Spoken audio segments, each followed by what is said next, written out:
एक बार फिर इंसानियत कटघरे में है। राजस्थान की रूह कांप रही है। सवाल उठ रहे हैं सिर्फ दरिंदों पर नहीं, पूरे सिस्टम पर। राजस्थान का श्री गंगानगर, वो बच्ची 8वीं क्लास में पढ़ती है।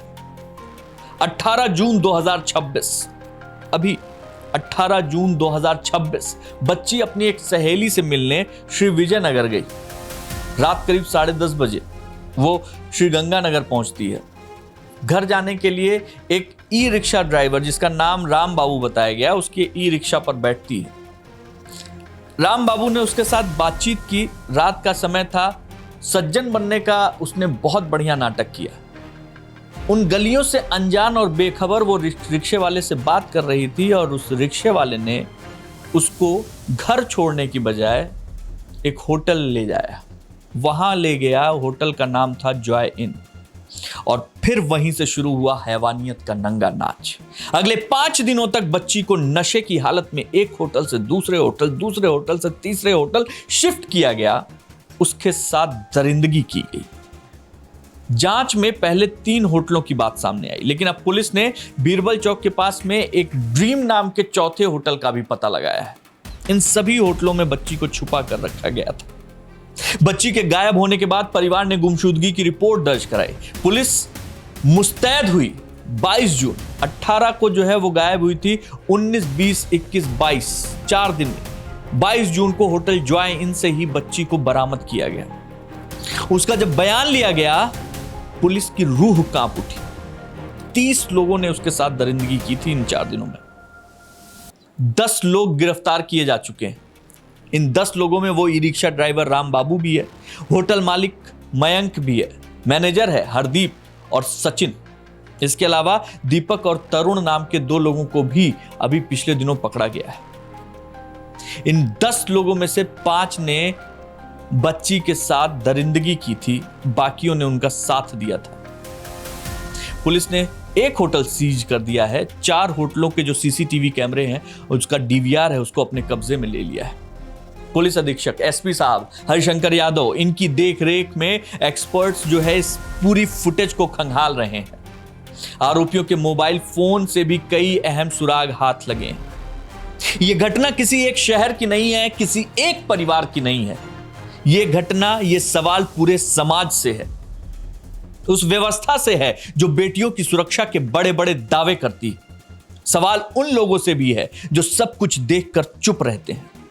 राजस्थान के श्री गंगानगर के से सामने आई ये जो घटना है, आपराधिक नहीं है सिर्फ, यह हमारे सामाजिक और प्रशासनिक ढांचे की सबसे बड़ी परीक्षा है। 13 साल की बच्ची, जिसे स्कूल में होना चाहिए, खेल और सपनों की दुनिया में होना चाहिए, वो अपराधियों के चंगुल में थी। जिन लोगों को इंसान कहा जाता है, उन्होंने इंसानियत को ही मार दिया। एसआईटी का गठन हो चुका है, जांच जारी है, पुलिस के दावे जारी हैं, नेटवर्क की जांच की जा रही है। कोई भी आरोपी बच नहीं पाएगा, यह दावा किया जा रहा है। लेकिन सवाल यहीं से शुरू होते हैं। पहला सवाल, अगर यह सब कई दिन तक चलता रहा तो किसी को भनक क्यों नहीं लगी? एक होटल जहां लोग आते जाते हैं, स्टाफ मौजूद रहता है, सीसीटीवी होते हैं, आसपास लोग रहते हैं, फिर आखिर किसी ने आवाज क्यों नहीं उठाई? सवाल नंबर 2, होटल की नियमित जांच होती है क्या? अगर होती है तो ऐसे होटल कैसे चल रहे हैं? क्या रिकॉर्ड चेक हुए? क्या आइडेंटिटी जांच की गई? क्या किसी ने नियमों का पालन कराया? अगर जवाब नहीं है तो यह सिर्फ अपराधियों की नहीं, प्रशासन की भी विफलता है। सवाल नंबर 3, अगर एक बच्ची कई दिनों तक लापता रही तो शुरुआती घंटों में पुलिस की कार्रवाई कितनी तेज थी? क्या हर सूचना पर तुरंत काम हुआ? क्या स्थानीय स्तर पर अलर्ट जारी हुआ? जनता इन सवालों के जवाब चाहती है। वैसे कटघरे में समाज भी है, क्योंकि हर बार पुलिस को दोष देकर हम और आप अपनी जिम्मेदारी से नहीं बच सकते। हम अपने आसपास क्या हो रहा है इस पर कभी ध्यान देते हैं? अगर किसी बच्चे को डरा हुआ देखें, अगर कोई संदिग्ध गतिविधि दिखाई दे, अगर किसी होटल या मकान में असामान्य हलचल दिखाई दे, तो क्या हमारी जिम्मेदारी खत्म हो जाती है? नहीं।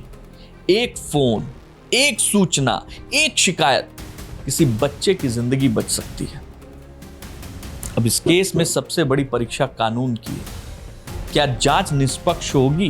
क्या सभी आरोपी कानून के सामने लाए जाएंगे? क्या इलेक्ट्रॉनिक साक्ष्य, सीसीटीवी, मोबाइल डेटा, फॉरेंसिक जांच के आधार पर मजबूत केस तैयार होगा, या फिर समय के साथ मामला कमजोर पड़ जाएगा? देश ये देख रहा है। हम हर घटना के बाद मोमबत्तियां जलाते हैं, हैशटैग चलाते हैं, गुस्सा जताते हैं, लेकिन क्या उसके बाद कुछ बदलता है? अगर नहीं बदलता है तो अगली खबर फिर किसी मासूम की होगी और हम फिर यही कहेंगे, बहुत दुखद है। क्या इतना कहना काफी है? जिस समाज में एक बच्ची सुरक्षित नहीं है, हमें खुद से पूछना होगा, क्या हम सचमुच एक सुरक्षित समाज में रह रहे हैं? आपके कमेंट का इंतजार रहेगा।